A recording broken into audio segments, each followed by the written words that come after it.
Alright folks, today I'm going to present to you another case of environmental storytelling in the Walking Dead universe.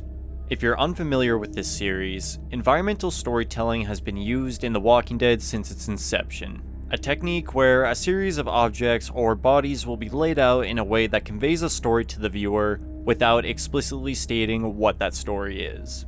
In today's video, I'm going to be taking a closer look at the tale left behind at Whirlin Wavez Waterpark featured in Fear the Walking Dead Season 4. Now, this scene may not be as mysterious as some of the others I've covered, but I still found it worth highlighting given its unique setting. I'm going to structure this video by taking you through the story as it was first presented to us before going back and attempting to piece together the evidence to figure out what happened here. These videos aren't meant to convince you I'm right, just to start a conversation around a small topic I've always found interesting. So once you've seen the evidence, I'd love to hear what you think happened here in the comments down below. And if you're enjoying this type of content, don't forget to hit that like button, and if you're feeling generous, drop a sub as well.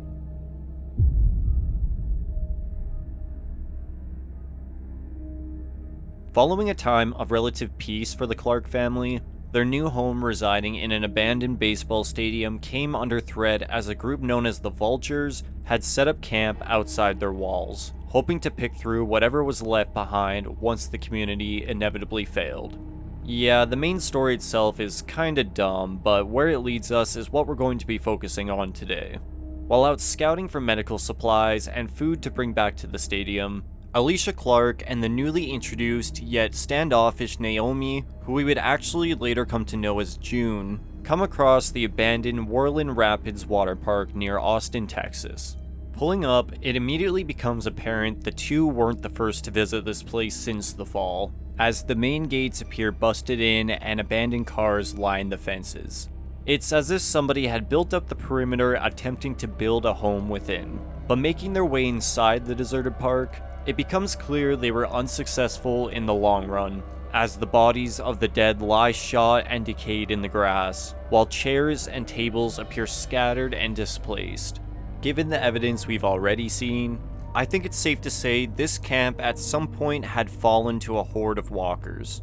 But exploring a bit further, it doesn't seem like those who lived here had been torn apart during the chaos, as Alicia and June observe a hideout set up at the top of the water slides from afar, speculating those who once occupied this park had more than likely retreated to high ground when the dead came.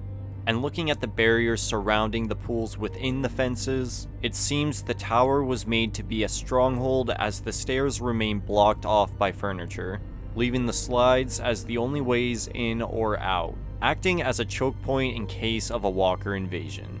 A walker invasion that would in fact come sooner rather than later, as a horde pressing up against the fences would eventually break through and flood the park.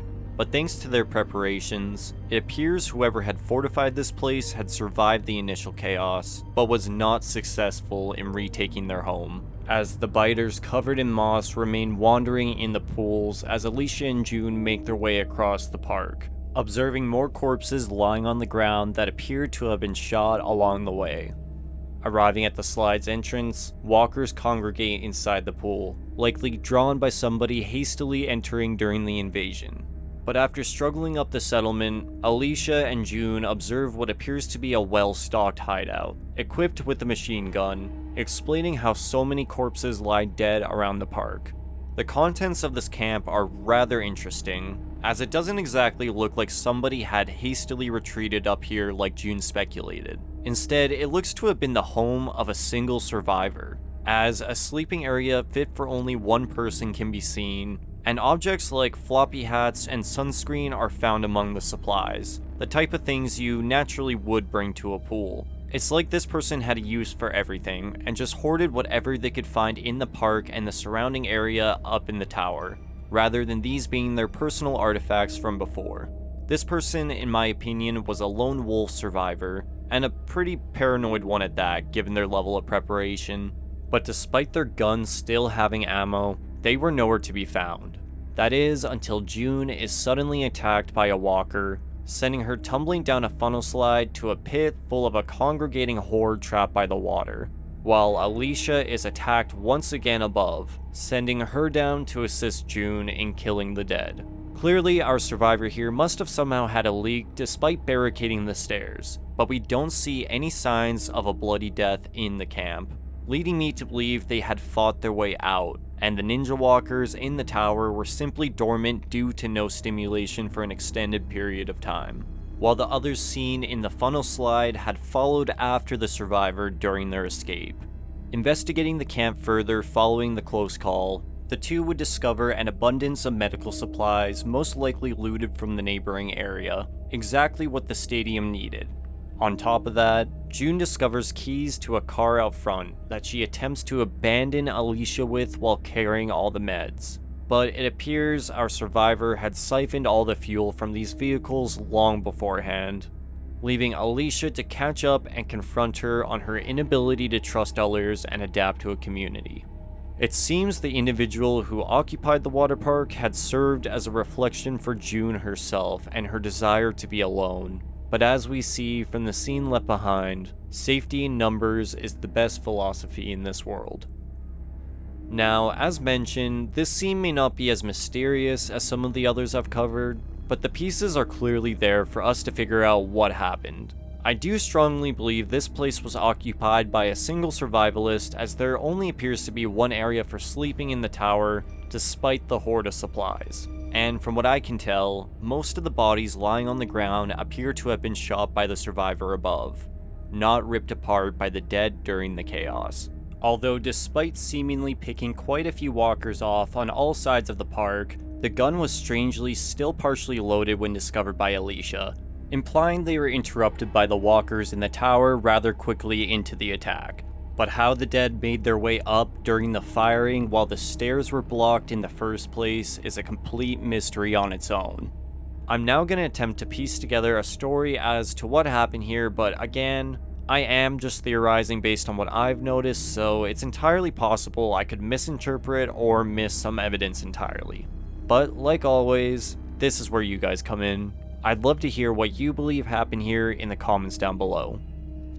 Sometime after the outbreak, a survivalist had come across the abandoned Whirlin Wavez Waterpark, declaring it to be a great spot for fortification as its high vantage points and fences would act as great security.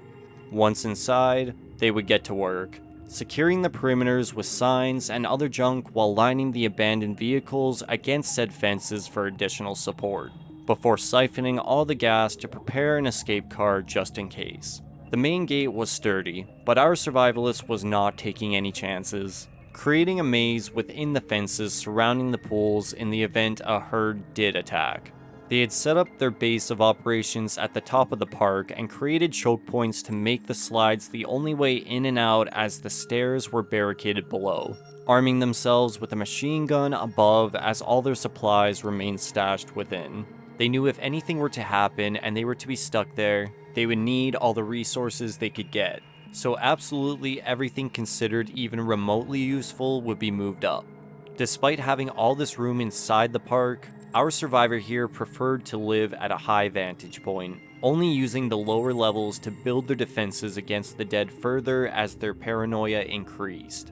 But that was for good reason, as eventually the day came where a large horde would press against their fences, knocking them down and fulfilling this individual's worst nightmare as they broke their way through the barricades and flooded the water park. Whether it was from making too much noise fortifying that place, or maybe just a complete accident. Regardless, our survivor was startled but ready, rushing to the slide and making their way up before opening fire onto the dead below. They had always intended this to be their last stand, but just like how they initially thought the perimeter would hold, walkers would somehow stumble their way up the tower. I gotta be honest, I have no clue how they would have done that besides somehow managing to stumble up one of the other slides. But that wouldn't really make sense when the others can't. It's hard to get a clear look at the full structure, so you guys will have to let me know if you noticed something I didn't. To be honest, it's probably just an oversight from the production. But regardless, our survivor would be surprised by a small horde that managed to sneak up while they were firing. Luckily, they would be quick on their toes and avoid getting bit, before scrambling to find their escape vehicle keys and hurling themselves down the funnel slide. It's clear the dead followed right behind, but our survivor would swim below, avoiding the walkers as they begun to congregate in the slide's center, but slipping past those still on the ground, believing them to be up in the tower.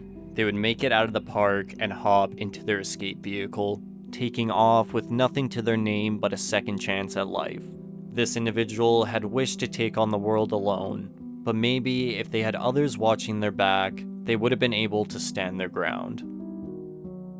Now, is this interpretation perfect? No, they never are. But I think the reasoning I gave as to why this was a lone survivor and not a larger group makes sense. These scenes often serve as a reflection for the character that discovers it, and sometimes complements the story arc entirely. And that seems to be the case here with June's state of mind on wanting to be alone. There doesn't look to be any signs of a gruesome death in this camp, so I strongly believe they had escaped through swimming under the funnel slide, explaining why so many walkers lie trapped in there now. Scenes like these are pretty inconsequential in the long run, but they are what makes this world feel lived in, and most importantly, dangerous. But once again, my words aren't fact, and I'd love to hear if you agree with my theory, but if not, I want to hear what you think happened in the comments down below. But that's gonna do it for me today, folks. Thank you so much for watching.